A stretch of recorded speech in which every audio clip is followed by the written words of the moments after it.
Ang walang kapantay na martial god, unang yugto. Kabanata 776, Panloob na labanan. Alam ko kung bakit nasali sa grupo namin ang mga yon, kasi puro masama ang intensyon nila. Sa sandaling pumasok sila sa mahiwagang mundo ipinakita nila sa lahat kung ano ang kanilang tunay na kulay. Sabi ng isang tao habang malamig na nakatitig kay Linfang. Sila ang halos nagpabulag kay Linfang. Pagpapatuloy niya, sumali ka sa Tianqi dahil kailangan mong pumunta sa misteryosong mundo at magnakaw ng mga kayamanan, ngunit ayaw mong ibigay ito sa grupong nagpadala sa iyo doon. Hindi mo kailanman itinuring ang iyong sarili bilang mga mamamayan ng Tianqi o mga miyembro ng aming grupo. Tingnan mo yung Tianqi, dumating tayo sa mahiwagang mundo para magkapit kamay upang labanan ang mga kaaway. Tinanong ito ng cultivator ng Zun ngunit tila may mga taong sinusubukang sirain ang aming pagkakaisa at pagkakaisa. Kadudadad ang background ng mga iyon kaya dapat natin silang patayin, kung hindi, baka may mangyari sa ating grupo. May agresibong sabi ng iba. Gusto nilang patayin si Linfang at ang kanyang mga kaibigan. Sumimangot ang ibang miyembro ng grupong Tianzuan, gustong patayin ng grupong Tianshu si Linfang at ang kanyang mga kaibigan. Ang iba pang mga miyembro ng grupong Tianzuan ay nasa isang kritikal na sitwasyon kung nangyari ang ganoong bagay. Dugong sinungaling, nakakadiri kayong lahat, isara mo ang maruming bibig mo. Galit pa rin si Huang Fulong kay Tianshu. Siya ay patuloy na sumigaw. Kayong lahat ay walang kahihiyan, sinalakay mo kami ng biglaan sa dilim at gusto mo kaming patayin, ngunit nang ahas kang magsalita sa pangalan ng mga matatanda. Tumahimik ka, nakikinig kami sa Zun Cultivator. Hindi namin sinubukang salakayin ka ng biglaan, hindi kami kailanman kikilos sa gayong duwag at tusong paraan. Ngayon, sinusubukan mo lang ibahin ang topic, ayos lang. Bakit kailangan mong humanap ng napakaraming dahilan? Tumingin siya sa mga tao at sinab. Lahat, nakita mo ba iyon? Kung ang mga taong iyon ay mananatiling buhay, sila ay magiging isang pagmumulan ng malalaking problema para sa atin sa ibang pagkakataon. Nagsimulang magpakawala si Huang Fulong ng ilang nakakatakot na chi, ang mga pilak na ilaw ay kumikislap sa kanyang mga mata, at ang kanyang boses ay parang kulog. Ang daming mga bastard, ikaw ay masama at tuso, isang grupo lamang ng mga talunan. Napakawalan Jia, ipinapakita mo na ngayon ang tunay mong kulay. Sabi ng kanyang kausap na may malamig na ngiti. Walang oras na sayangin ang hininga ko sa iyo. Sinimulan ni Huang Fulong na iikot ang kanyang pisikal na lakas sa kanyang katawan bilang isang nakakatakot na lakas na tila nagmula sa sinaunang panahon ay bumangon sa himpapawid. Lahat, tingnan kung sino ang hindi nakikinig sa mga tagubilin ng cultivator ng Zun. Gusto niya kaming salakayin, kung gusto niya talagang mapanatili ang pagkakaisa at pagkakaisa ng grupo at mangolekta ng mga kayamanan sa kapayapaan kasama ang iba pang grupo, hindi niya kami pananakot ng ganito. Kailangan natin silang patayin. Nagpatuloy sila. Nagsalita sila na parang sila ang mabait. Si Ling Shi ay kalmado lamang na nanonood at nanatiling tahimik. Parang walang kinalaman sa kanya ang mga nangyayari. Nakatitig siya kay Linfang at sa kanyang mga kaibigan nang walang pakialam. Kung hindi kita papatayin, hindi ako karapat-dapat na tawaging The Haichong. Galit na sigaw ni Huang Fulong. Siya ay sumugod pa sulong, ang lupa ay yumanig at ang ilang mga dumadagandong na tunog ay kumalat sa hangin. Nabasag pa ang lupa sa ilalim ng presyon. Itinaas ni Huang Fulong ang kanyang kamao at inatake ang nagbubuga ng lason. Sa hindi direktang paraan, gusto rin niyang ipaghiganti si Linfang. Nakakagulat, gusto niya tayong patayin. Talagang hinahamak niya si Tianqi. Sabi ng isa pang miyembro ng Tianshu habang malamig na nakangiti. Isa sa mga miyembro ng Tianshu na may malaking sombrero ay itinapon ang sarili sa kamao ng dragon ni Huang Fulong, dalawang tao ang sabay na umaatake kay Huang Fulong. Boom! Isang nakakatakot at sobrang brutal na enerhiya na tila may kapangyarihang durugan ng isang bundok, ang lumabas mula kay Huang Fulong. Mula sa katawan ni Huang Fulong ay dahan-daang lumabas ang isang dragon na nagtulak sa kanila pabalik. Masyado siyang malakas. Gaano kalakas, sinusubukan mong patayin ang aking mga tao. Sabi ng pangatlo habang umaatake. Ang ilang nyebe at yelo ay namuo sa hangin at naging isang ice sword na para kay Huang Fulong. Asar. Galit na sigaw ni Huang Fulong. Lumitaw ang Dragon Chi, na nagparamdam sa huling umatake na nilalagnat at nanghihina. Ang kanyang ice sword ay nagkapira-piraso.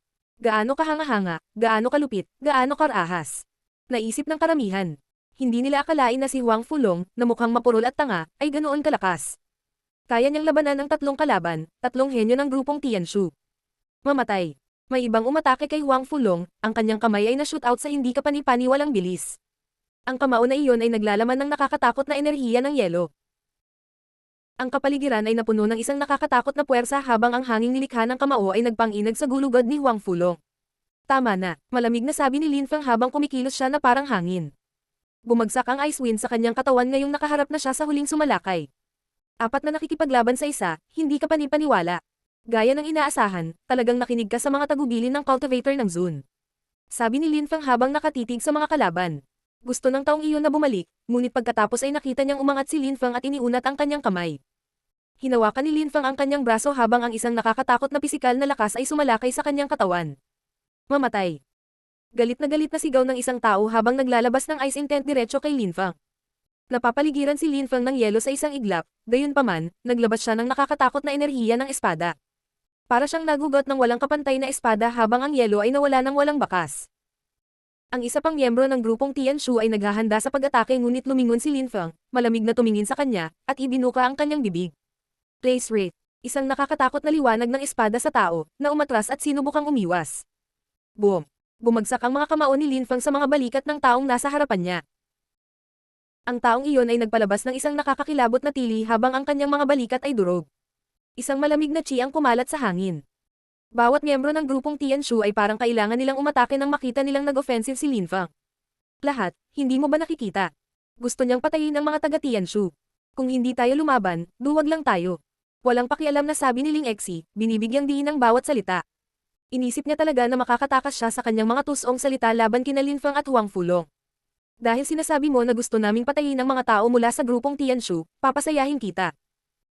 Sabi ni Lin Feng, binalik ang tingin kay Ling Exi at naglabas ng nakakatakot at nakamamatay na enerhiya. Tumalon siya pasulong nang bumagsak ang kanyang enerhiya sa taong kausap lang, tumalsik ang dugo sa kanyang bibig. Isang nakakatakot na pisikal na lakas ang dumurog sa kanyang mga laman loob, na nabasag ang mga ito. Hindi na kailangang sabihin, ang taong iyon ay namatay kaagad. Kasabay nito, isang hindi kapani-paniwalang dami ng enerhiya ng yelo ang lumipat patungo kay Lin Feng. Ang mga tao ng Tianshu ay sabay-sabay na umaatake kay Lin Feng. Ang kalangitan ay biglang napuno ng mga snowflake nang magsimulang mag-freeze ang lahat. Balak mo bang umupo doon at manood? Sinusubukan ni Lin Feng na isali si Tian Chizu at ang iba pa. Lin Feng, hindi mo dapat siya pinatay. Malamig na sabi ni Tian Chizu. Si Lin Feng ay nakapatay ng isang tao mula sa Tianchi, iyon ay isang krimen. Ngayon ay mayroon na silang dahilan para patayin siya. Ang ibig mong sabihin ay hinayaan ko silang lumapit at patayin ako. Mahinahong sabi ni Lin Feng. Nagulat si Tian Chizu ngunit nanatiling tahimik. Hindi mo deserve ang isang tulad ni Dahai Chong, napakabuti niya para sa iyo. Sabi ni Lin Feng na walang pakialam. Pagkatapos ay nagpasya siyang huwag pansinin si Tian Chizu. Ito ang unang pagkakataon na may nagsabi sa kanya na hindi siya karapat-dapat sa isang tao. Sa Tianchi Empire, ang bawat kabataang lalaki ay nagustuhan siya at itinuturing siyang isang diyosa, lahat sila ay gustong pakasalan siya. Ang mga taga-Tianshu ay nagpaplano laban sa akin at pagkatapos ay nagsimulang kumagat ang ligaw na aso. Pinagalitan niya ako ng husto, sinubukan niya pa akong patayin. Kung gayon, halika at lumaban, subukan mong patayin ako. Hinamon silang lahat ni Lin Feng. Ang tanging mahalaga dito ay lakas. Bumubuhos ang mga snowflake. Ang mga snowflake na ito ay naglalaman ng snow at ice intent, ang dugo ni Lin Feng at Huang Fulong ay nagsisimula ng mag-freeze. Kung naging mahina sila ng kaunti, namatay na sila sa kahirapan. Mamatay. Ang lahat ng miyembro ng Tianshu clan ay umaatake, isang nakakatakot na layunin ng yelo ang bumagsak sa katawan ni Lin Feng at Huang Fulong. Ang dalisay na chi ni Huang Fulong ay halos tumigil sa pag-agos, ang kanyang buong katawan ay nasa ilalim ng labis na presyon. Ang mga kamao ni Lin Feng ay natatakpan ng isang layer ng yelo nang sumiklab ang isang nakakatakot na apoy at agad na natunaw ang nyebe, nag-iwan lamang ng puddle sa lupa. Sa tingin mo ba mapipigilan mo kaming lahat, kahit na malakas ang iyong layunin? Sabay silang nagpatuloy sa pag-atake habang pinapataas nila ang lakas ng kanilang ice intent, gusto talaga nilang patayin si Lin Feng. Grr. Ngayon isang nakakatakot na matalim na espada na chi ang kumalat sa hangin, na tinatakot ang mga cultivator ng yelo at nyebe. Ang nakakatakot at walang kapantay na espadang iyon ay malapit nang maghiwa sa kanilang mga katawan. Bigla silang nadama na maliit at hindi gaanong mahalaga, maging ang kanilang layunin ay naputol.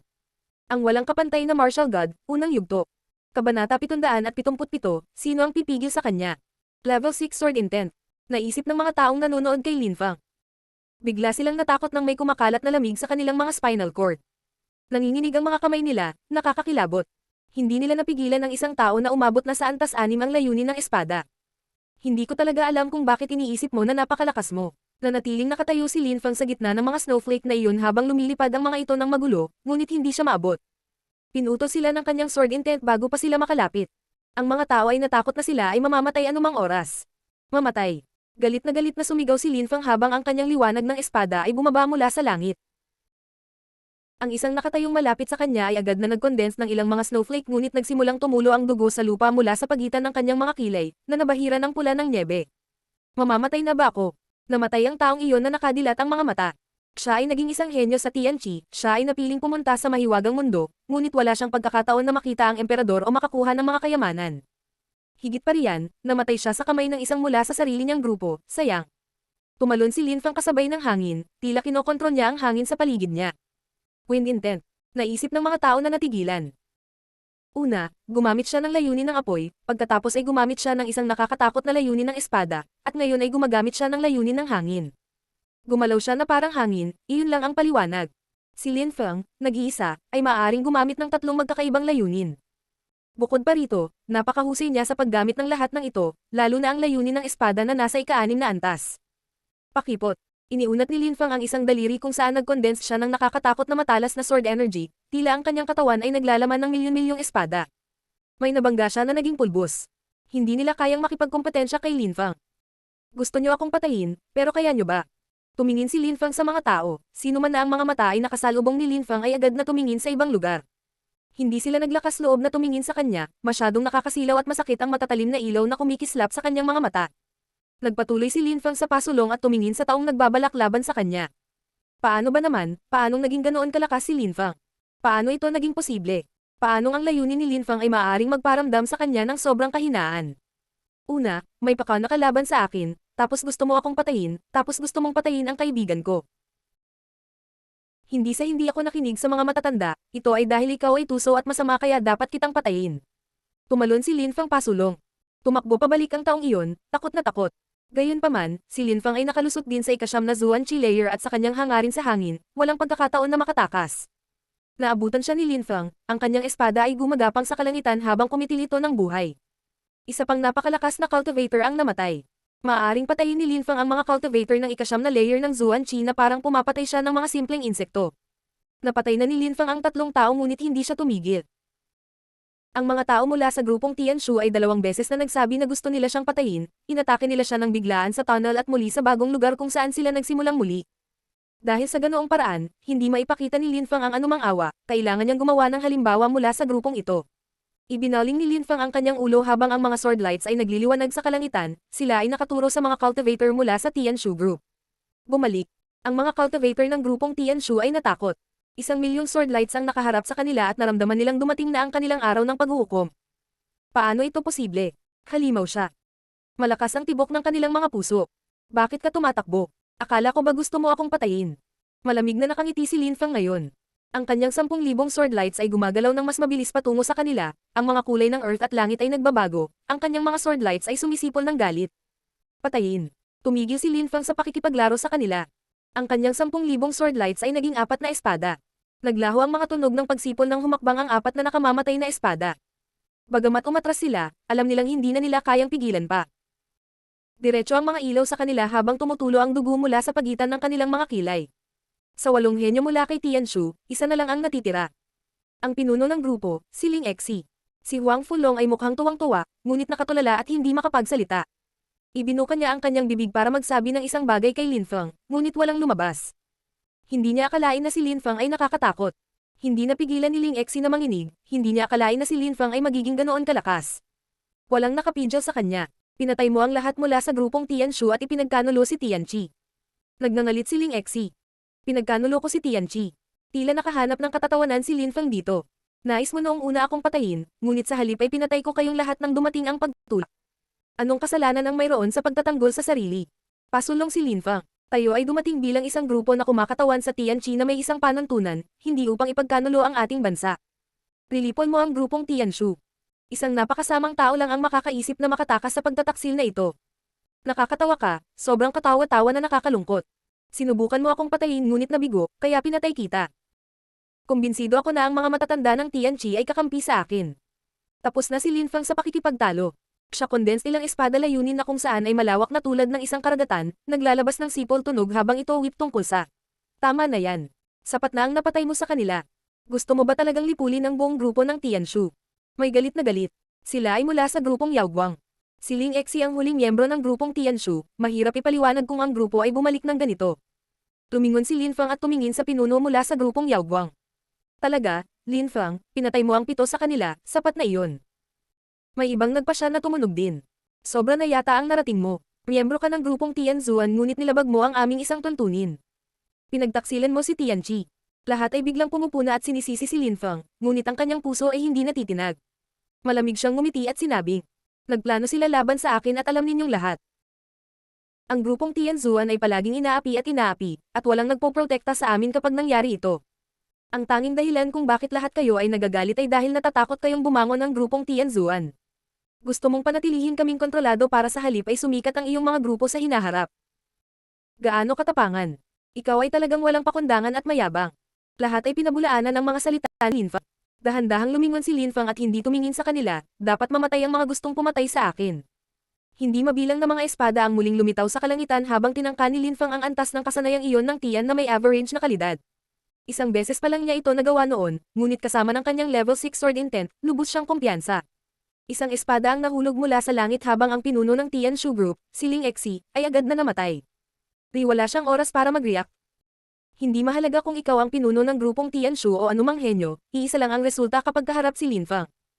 Naging tensyonado ang mga tao ngayong namatay ang grupong Tianshu. Sige, sige. Lin Feng, sabay nating lakbayin ang mahiwagang mundo. Tinitiyak namin sa iyo na hindi ka na namin iistorbo. Makinig tayo sa mga matatanda. Magkaisa at magkapit kamay. Tumingin pabalik si Lin Feng sa karamihan. Sa tingin mo ba malakas ka para samahan ako? Maaari kang magpatuloy ng mag-isa. Tumalikod si Lin Feng habang kumaway ang kanyang manggas at umalis na mukhang heroic. Nasa mahiwagang mundo sila kaya walang makakalaban sa kanya sa ibaba ng layer ng Tianqi. Ang walang kapantay na martial god, unang yugto. Kabanata 778, ang mga kalansay ng malakas na cultivator. Ang karamihan ay naiwan sa mababang espiritu. Si Lin Feng ay isang tahimik na tao na sumama sa kanila mula sa kung saan. Bigla niyang ipinakita sa kanila ang kanyang hindi kapani-paniwalang lakas ngunit tumanggi siyang tulungan sila. Iba-iba ang iniisip ng grupong Tianzuan. Ang mga mata ni Bai Lishi ay kumikislap, si Lin Feng ay mas malakas kaysa sa kanya. Nagulat si Tian Chizu, mas malakas si Lin Feng kaysa sa inaasahan niya. Nakita niyang hindi kasiya siya si Lin Feng sa unang pagkakataon na nakita niya si Lin Feng. Nakita niya kung paano hindi siya pinapansin ni Lin Feng at ngayon ay napagtanto niya na hinamak siya ni Lin Feng. Siya ang diyosa ni Tianqi, ngunit sa mga mata ni Lin Feng ay wala itong ibig sabihin. Nagdagdag siya ng insulto sa pinsala nang sabihin niyang si Huang Fulong ay napakabuti para sa kanya. Pinanood ni Jun Moshi at ng iba pa si Lin Feng na umalis, kasama si Huang Fulong na binalik ang tingin kay Tian Chizu. Sumigaw siya. Lin Feng, napakalakas mo kaya hindi ko na kailangang manatili sa tabi mo. Imbes na manatiling inutil, mananatili ako dito at poprotektahan ang magiging asawa ko. Ibinalik ni Lin Feng ang kanyang ulo upang tingnan si Huang Fulong. Napakamot na lang siya sa ulo, anong magagawa niya? Tulala talaga si Huang Fulong, nakakapagtaka, nang arap pa rin siyang magpakasal kay Tian Chizu. Sige, pero iwan mo na siya kapag napagtanto mong hindi mo talaga siya gusto. Talagang ayaw ni Lin Feng na makita sina Tian Chizu at Huang Fulong na magkasama. Siya ay tinuturing na isang diyosa sa Tianqi, ngunit siya ay masyadong mayabang. Hinamak niya si Huang Fulong ngunit patuloy itong nananatili sa kanya. Sige. Nakangiti pa rin si Huang Fulong na parang tulala. Pagkatapos, lumingon si Lin Feng. Ang hindi kapani-paniwalang malawak na lugar na ito ay naglalaman ng ilang nakakapagod at sinaunang enerhiya. Ang mga bundok ay tumingin marilag, ang mga ilog ay umaagos. Ang lahat ay hindi ginalaw sa loob ng maraming siglo, hindi mo mahahanap ang chi mula sa isang buhay na nilalang dahil wala. Masyadong malawak ang lugar na ito, hindi natin alam kung saan tayo pupunta dito. Talaga bang umiiral ang puntod ng emperador? Tumigil si Lin Feng habang nakatingin sa langit. Ang mapanglo na chi ng lugar ay lumulutang sa itaas ng kanyang ulo.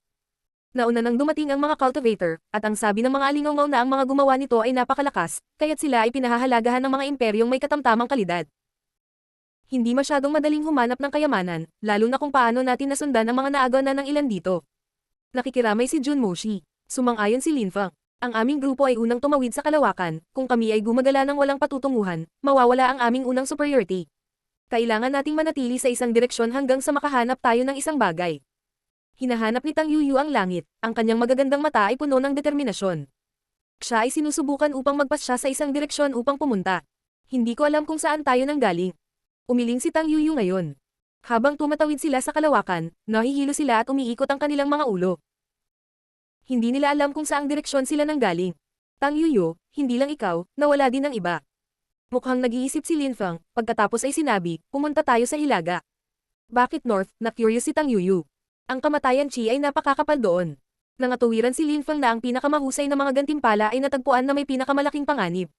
Nagkatinginan ng iba at tumanggo, napakakapal talaga ng kamatayan ni Chi sa Hilaga. Walang pag-aaksaya ng oras, ang grupo ay nagtungo sa Hilaga.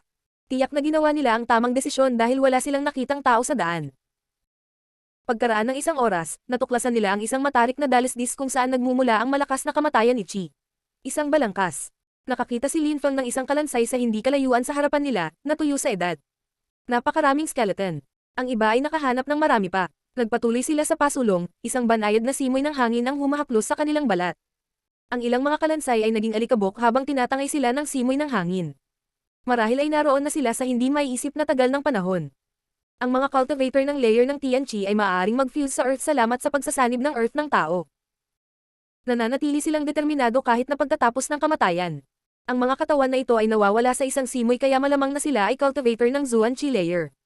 Si Jun Moshi ay nakakuha ng maraming impormasyon mula sa eksena. Kung ganoon ang kaso, dapat ay nagkaroon ng isang mahusay na labanan. Malamang na gusto nilang kumuha ng kayamanan at ipinaglaban ito. Hula ni Yun Feiyang. Nagpatuloy siya sa tuktok ng bundok. Pagdating niya ay sumigaw siya. Bilisan mo, halika dito. Sumunod naman ang iba para makita kung ano ang nakakagulat. Maraming mga gusali, mga kubo na gawa sa pawid, mga kuweba, at iba pa. Maliwanag, ang mga tao ay nakatira dito noong nakaraan. Ang mga kalansay ay marahil ang resulta ng digmaan na nagresulta sa mga tensyon sa pagitan ng mga nakatira dito at ng mga nagmula sa kanilang mundo. Tara na at tingnan natin. Si Lin Feng ay tumakbo sa unahan. Sa lahat ng sira-sirang kubo at bahay, wala ni isang konstruksyon na nanatiling buo. Maghiwalay tayo para mas marami tayong masakop na lupa. Sabi ni Lin Feng sa tatlo pa. Tumanggo sila at umalis sa magkaibang direksyon. Pumili si Lin Feng ng isang kuweba at nakakita ng mga piraso ng muebles at mga pangunahing kagamitan na natatakpan ng alikabok. May kalansay din sa lupa, nakaupo na naka-cross-legged. Dapat ay namatay sila ng walang anumang oras upang mag-react. Hinawakan ni Lin Feng ang balangkas at siniyasat ito ng mabuti. Kahit na may mga tunog ng kaluskos, nasasabi niya na ang kalansay ay sobrang solid. Ang cultivator na iyon ay nakalaya na mula sa mga limitasyon ng Zuanqi layer. Naisip niya, tinitingnan ng kalmado at payapang mukhang balangkas na iyon. Walang mga palatandaan ng pinsala sa balangkas. Anong uri ng cultivator ang maaaring pumatay sa taong ito na nakalusot sa layer ng Tianqi, nang hindi sila binibigyan ng oras para mag-react? Wala nang mahanap pa si Lin Feng sa kuweba maliban sa balangkas. Umalis siya sa kuweba at pumasok sa isang bahay. May mga kalansay sa halos lahat ng kuweba, bahay at kubo. Parang nahawakan na rin sila ng ibang tao dati. Lahat sila ay nasa parehong posisyon, na parabang sila ay pinatay sa lugar na walang oras upang mag-react. Makalipas ang isang oras, wala pa ring nahahanap ang grupo. Biglang, isang malamig na chi ang bumalot sa kalangitan, lahat ay nagtaas ng ulo upang makita ang grupo ng mga tao mula sa Tianqi. Napagpasyahan nilang huwag tumigil. Pinamunuan sila ng pinuno ng grupong Tianqi, si Yu Tianqi. Tulad ng narinig ni Lin Feng, ang mga cultivator ng Tianqi layer ay mga alipin ng Cultivation Emperor, marahil sila ay pinatay niya noon. May mga silweta na dumadaan paminsan-minsan. Sila ay iba pang malalakas na cultivator na dumating sa mahiwagang mundo kasama nila. Nakapagtataka, hindi pa sila namatay at ngayon ay parang nagmamadali. Ang isang lugar na may napakaraming cultivator ng Tianqi layer ay dapat na mayaman, dapat mayroong mga kayamanan na makolekta sa ibang lugar. Nagpasya silang ihinto ang pag-aaksaya ng oras at nagpatuloy sa paglipat sa hilaga. Ang walang kapantay na martial god, unang yugto. Kabanata 779. Ang mga banata. Matapos lisanin ang lugar na puno ng mga bahay, kuweba at kubo, ganoon pa rin ang kapaligiran, puno ng death chi. Paminsan-minsan ay mapapansin nila ang isang kalansay na nakahandusay sa lupa, kung minsan ay sapat na ang hangin ibinuhos nila sa paglalakbay upang sila ay masira. Parang nagkaroon ng napakalaking digmaan dito noong nakaraan, napakaraming matitibay na cultivator ang namatay. Hindi pa rin makapagpasya si Lin Feng kung ano ang nangyari. Ang mga kalansay na nawala kasabay ng bug zone ng hangin ay orihinal na mahihinang mga cultivator, ngunit ang mga hindi nagkaroon, hindi bababasa, nasira hanggang sa Tianqi layer.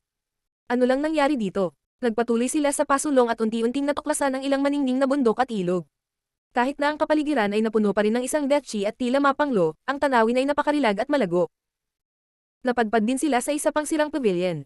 Wala ka bang napansin? Tinanong ni Tang Yuyu ang tatlo pa. Ang mga batang babae ay may intuition, napansin niya ang isang partikular na bagay tungkol sa rehiyon. Ang tanawin ay nagiging mas maganda habang sumusulong tayo, at ang kapaligiran ay mas sapat para sa paglilinang. Ungol ni Yun Feiyang. Tila ngayon lang napagtanto ni Lin Feng at Jun Moshi. Hindi nila maiwasang mapatingin sa isa't isa. Ibig sabihin ang lugar na ito ay maaaring bahay ng Cultivation Emperor at ang lugar na tinawid namin ay ang tinitirhan ng kanyang mga bantay. Ipapaliwanag nito kung bakit nagiging mas maganda ang kapaligiran. Tang Yuyu, pinag-isipan mo ba ang lugar na ito? Ang ibig mong sabihin ay ang lugar na ito ay teritoryo ng Cultivation Emperor. Kung gayon, kung tama ka tumawid lang kami sa teritoryo ng mga gwardya na cultivator ng Tianqi layer. Kung gayon, tiyak na dito nakatira ang mga cultivator ng Zun. Sabi ni Lin Fang. Posible. Tang Yu, hindi ka pa rin sigurado. Ang teritoryo ng Cultivation Emperor ay nahahati sa teritoryo ng mga alipin na nasa layer ng Tianqi at isa pang teritoryo kung saan naninirahan ang mga gwardya, bilang mga cultivator ng Zun. Dapat mas malapit na tayo sa gitna ng teritoryo. Sa sandaling naunawaan nila ito ay nagsimula silang muling lumipat, dumaan sa maraming bahay, pabilyon at kuweba. Kung ang antas ng paglilinang ng mga cultivator ay tumaas habang sila ay sumusulong, ang mga kayamanan na malamang na kanilang mahahanap ay dapat ding maging mas mahalaga. May palasyo doon. Tang Yuyu, nakikita mo ba ito sa malayo? Ito ay tumingin marilag at kahanga-hanga, higit na mas mahusay kaysa sa mga pavilion, kuweba at mga bahay sa paligid. Dapat iyon ang puso ng teritoryo. Nasira din ang palasyo ngunit nanatili ang chi nito. Ang chi nito ay napakatalas, parang sword chi na humahanggol sa kalangitan at umabot sa mga ulap. Ang nakatira sa gitna ng teritoryo ay dapat na isang hindi kapanipaniwala. Ang layunin ng espada dito ay hindi kapanipaniwala. Ang palasyong iyon ay nababalot ng isang mahiwagang spell. Lahat sila ay nakaramdam ng pananabik at pagkabalisa ng sabay-sabay, ngunit ang mga mata ni Lin Fang ay kumikislap. Ang palasyo ay naglalaman ng sword chi, kailangan itong suriin ni Lin Fang. Pero na at tingnan natin. Si Lin Fang ay tumatakbo pasulong at tumatalon sa harap ng palasyo. Nakatayo sa paanan ng palasyo, tila mas marilag. May isang maliit na kagubatan at isang malaking bukal ng bukal ngunit ito ay natuyo na, ang mga puno ay bulok at parang patay. Nagpatuloy sila patungo sa hardin at napansin ng isang maliit na cultivation house, ang espadang chi ay nagmula sa loob. Dumaan sila sa arched gate at pumasok sa maliit na bahay na gawa sa bato. Tumigil ang lahat, ang lupa ay nagkalat ng mga kalansay na natatakpan ng alikabok at buhangin. Ang mga sinulid ng espada na si Chi ay lumabas sa kanila. Biz. Lumapag si Yun Fei Yang sa lupa at tinangay ng banayad na hangin ng mga kalansay, lahat maliban sa isa ay nanatili. Hindi naman ito nasira ng hangin. Ang partikular na balangkas na iyon ay nakaupo sa isang bato. Sa mga orbit nito, halos maiisip ng isang pares ng mga mata ang pag-alala sa nakaraan na may nostalgia. Na-deform ang bungo na may bitek dito. Ang taong iyon ay malamang na napatay sa pamamagitan ng isang malakas na suntok, sapat na malakas upang tumagos sa kanilang bungo, na may hawak din ng mga sinulid ng espada na chi. Na parang ang cultivator na iyon ay hindi nagbitiw na talikuran ang kanilang espada, kahit na pagkatapos ng kamatayan. Lin Fang, tingnan mo ang mga guhit sa dingding. Itinuro ni Tang Yuyu ang isang partikular na pader. Mula kaliwa hanggang kanan, ang mga guhit ay nagiging mas kakaiba, at ang espada na chi ay naging mas matindi. Ang mga guhit na iyon ay kahawig ng isang espada, ngunit ang huling guhit ay mukhang kakaiba at nakakaintriga, tulad ng isang taong nagsulat ng mga tagubilin ng isang nakakatakot na makapangyarihang pamamaraan ng espada.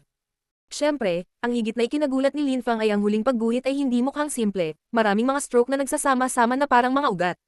Parang mga misteryosong marka ang mga ito sa tunnel ng simula. Yung mga mahiwagang marka na naman. Kumbinsido sila na ang mga guhit na iyon ay mga tagubilin ng isang napakalakas na pamamaraan ng espada. Gayunpaman, pagkatapos ng mga tagubilin ng pamamaraan ng espada, muling lumitaw ang mga mahiwagang markang iyon. Ang lahat ba ng mga markang iyon ay mga tagubilin ng hindi kapanipaniwalang kapangyarihan at mga diskarte? Ang mga mahiwagang marka na iyon ay maaaring magpasabog ng purong chi, hindi ko alam kung ano ang mga ito. Sabi ni Lin Fang habang dahan-daang naglalakad patungo sa dingding. Ang sword chi ay mas matindi, na parang tatagos sa kanyang katawan. Binalik niya ang tingin sa tatlo at unti-unti silang napaatras. Lumapit si Lin Fang sa dingding at inilagay ang kanyang kamay sa dingding, isang sinulid ng purong chi ang unti-unting lumipat sa mga huling guhit at nagsimulang damaloy sa mga ito. Krr. Krr.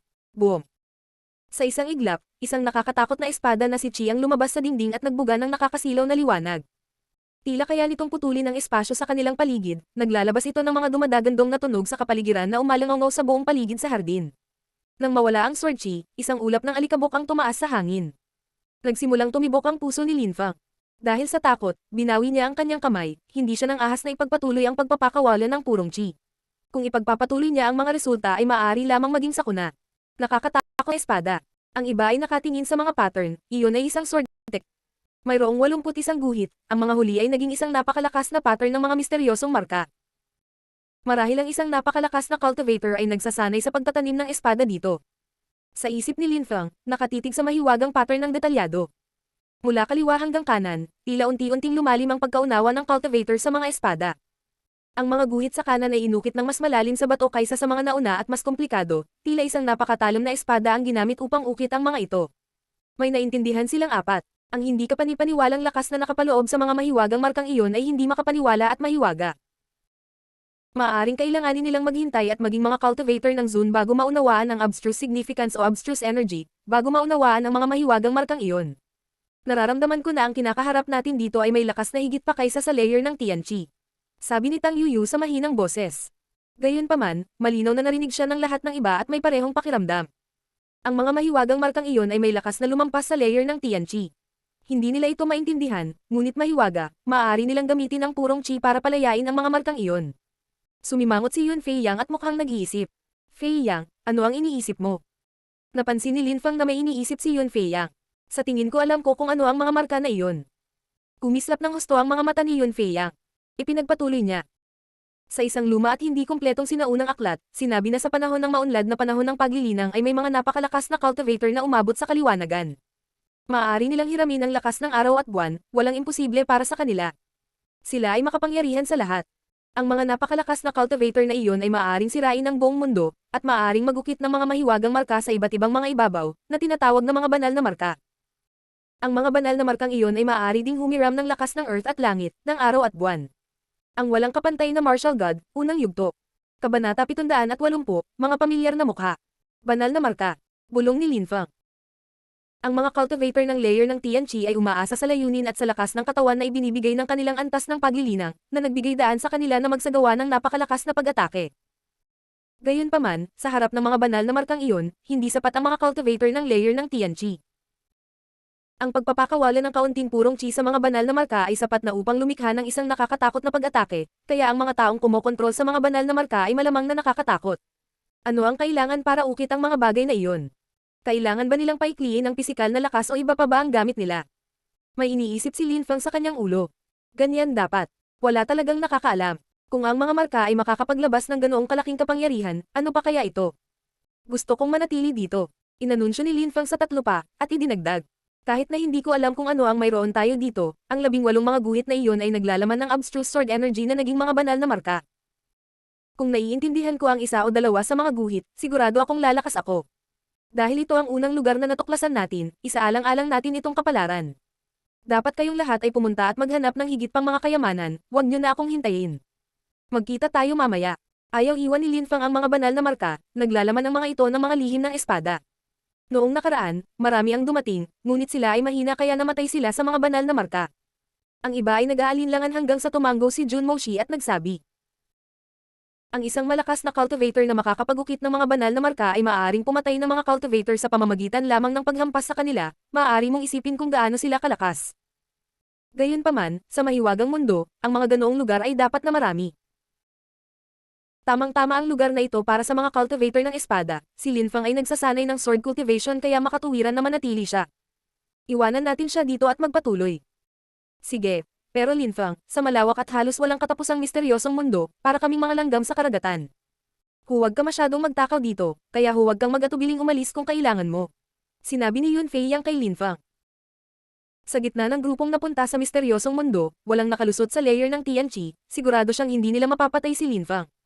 Ngunit gayunpaman, naisip ni Yun Fei Yang na magiging walang kabuluhan ang lahat kung mamatay si Lin Feng dahil sa mga panganib na likas sa misteryosong mundo. Naiintindihan ko. Naunawaan ni Lin Feng na kung magpapatuloy siya, maaaring makahanap siya ng iba pang mga kayamanan. Gayunpaman, ang mga banal na marka na iyon sa dingding ay tila nilikha para sa kanya, ito ay kanyang karma upang mahanap ang mga markang iyon. Maraming tao ang darating, kaya mananatili ako at paprotektahan ka. Tang Yuyu ay hindi gustong iwan si Lin Feng. Kung si Lin Feng ay nasa isang malalim na estado ng paglilinang, ang iba ay maaaring atakihin siya ng biglaan. Hindi na kailangan si Tang Yuyu, sa antas ng ating cultivation ay madarama natin ang anumang paggalaw sa paligid, kahit na ang banayad na simoy ng hangin ay humahampas sa isang maliit na butil ng damo. Maliban kung, tayo ay nasa isang espesyal na estado ng pagmumuni-muni. Sabi ni Lin Feng habang umiiling. Paano kung pumasok ka sa gayong espesyal na estado ng pagmumuni-muni? Tanong ni Tang Yuyu. Napakababa ng posibilidad, ngunit hindi niya maitatanggi na walang mangyayari. Actually, baka may mangyari talaga. Ang mga guhit sa dingding ay naglalaman ng mga intensyon at mapanlinlang na enerhiya, kahit na hindi ako isang cultivator ng espada may matutunan pa rin ako mula sa kanila habang pinoprotektahan ka. Sa kabuuan, sa tingin ko ito ay isang napakagandang ideya. Giit ni Tang Yuyu. Ikaw tama ka, kung magambala ka habang dumadaan ka sa isang mahalagang sandali ng paglilinang, hindi ito magtatapos ng maayos. Ang pagkakaroon ng isang taong magpoprotekta sa iyo ay kapaki-pakinabang, kahit na para sa iyong paglilinang. Sumang-ayon si Jun Moshi sa kanya. Tumiti ng pilit si Lin Feng. Sige, pwede kang magpaiwan. Pwedeng pumunta sina Moshi at Fei Yang. Mas maraming tao ang darating dito. Oo, ingat kayong dalawa. Pagkatapos ay umalis sina Jun Moshi at Yun Fei Yang. Ikaw, sabay tayong magsanay ng paglilinang. Ang pagtagos sa isang espesyal na estado ng paglilinang ay hindi napakadali. Bumalik siya sa pagtingin sa dingding, simula sa unang drawing. Sinusuri niya ang unang guhit gamit ang kanyang puso at utak para maramdaman ito. Ang unang pagguhit ay isang stroke lamang na nagsimula sa ibaba at umusad. Tila isang matalim na espada na gustong abutin ang mga ulap. Napansin ni Lin Feng na tila gumagalaw ito, naramdaman ng mga paggalaw na iyon, parang isang espada na sumanib sa earth. Nagsimulang sumakit ang kanyang ulo dahil sa espadang ito. Napagtanto ni Lin Feng kung gaano kakilakilabot ang kapangyarihan ng pagguhit na iyon. May kabuuang 81 guhit at ang una ay sapat na upang makaramdam siya ng pagod. Ang mga espada ay umiiral sa maraming iba't ibang anyo at ang bawat anyo ay lubhang matalim. Ang stroke ay kumakatawan sa isang dalisay at simpleng espada, gayunpaman, naglalaman ito ng isang nakakatakot na enerhiya na sumasabog. Iyon ang unang galaw ng kanyang sword attack sa sword formula skill. Sa pamamagitan nito, makakagawa si Lin Feng ng 1,000,000 espada na magkakasama. Nanginginig si Lin Feng, ang unang drawing na iyon ay tila naglalaman ng parehong lakas ng kanyang antas ng kasanayan sa tiyan ng medium na kalidad na sword formula. 1,000,000 espada na gumagalaw ng hiwalay na pinagsama-sama sa isang simpleng espada na maaaring lipulin ang lahat. Iyon lang ang unang espada. Parang may na-realize siya. Siya ay naging ganap na hinihigop ng pagguhit muli. Pagkatapos ay pinagpatuloy niya ang pagsusuri sa iba pang mga guhit. Ang unang pagguhit ay tulad ng unang bahagi ng kanyang kasanayan sa sword formula, pagkatapos ang ika-9 na pagguhit ay tila isang espesyal na estado ng metamorphosis. Halimbawa, noong ginamit ni Lin Feng ang kanyang sword formula skill at pinagsama ang kanyang milyon-milyong thread ng purong chi sa isa, 2 o 3 espada, ang ika-9 na pagguhit ay tiyak na isang partikular na estado. Maaaring magpasya si Lin Feng kung ano ang gusto niyang gawin kapag gumagamit ng ganoong kasanayan. Si Tang Yuyu ay nakaupo ka sa labas. Lumipas ang isang araw at sa bawat sandali ay may dadaan sa langit. Tila naunawaan ng karamihan sa mga tao kung anong uri ng lugar ito. Ang palasyo ay napakalaki na may sword chi na tumatama sa kalangitan, ngunit ang mga taong hindi mga cultivator ng espada ay hindi magiging interesado. Pagkatapos, lumitaw ang 2 silhouette na may dalang mga espada na naramdaman ang lakas ng espada, lumapag sa labas ng palasyo. Ikaw pala. Nakilala nila si Tang Yuyu. Ang taong iyon ay mukhang napakalakas, gayunpaman, nawalan sila ng braso. Ling Xiao. Si Tang Yuyu ay nagulat. Siya ay isang henyong disipulo mula sa Great Competition ni Zuyu, kung saan pinutol ni Lin Feng ang isa sa kanyang mga braso gamit ang kanyang layunin sa espada. Pagkatapos, nagpa siya si Ling Xiao na sumali sa Nine Cloud Sword Sect. Noon si Ling Xiao ay napuno ng isang hindi kapani-paniwalang espada na si Qi, dati siyang labis na ipinagmamalaki. Nais ni Ling Xiao na patunayan sa kanyang minamahal na babaeng kapwa disipulo, si Liu Xiaoxiao, kung gaano niya ito kamahal at kung gaano siya katatag. Ngunit, inatake niya si Tang Yuyu para gawin iyon at saktan siya sa proseso. Sumugod si Lin Feng at ipinagtanggol si Tang Yuyu, pinutol niya ang isa sa mga braso ni Ling Xiao. Sa pagkakataong ito ay hindi na mukhang mayabang at mapagmataas si Ling Xiao. Mukha siyang ordinaryong cultivator ng espada. Siya ay napahiya ngunit naunawaan na marami pang mga henyo na mas malakas kaysa sa kanya. Pagkatapos sumali sa Nine Cloud Sword Sect, kinulong niya ang kanyang sarili sa isang lugar at walang katapusang nagsanay ng cultivation. Binigyan din siya ng isang guro na tumulong sa kanya sa pagsasanay sa paglilinang araw at gabi.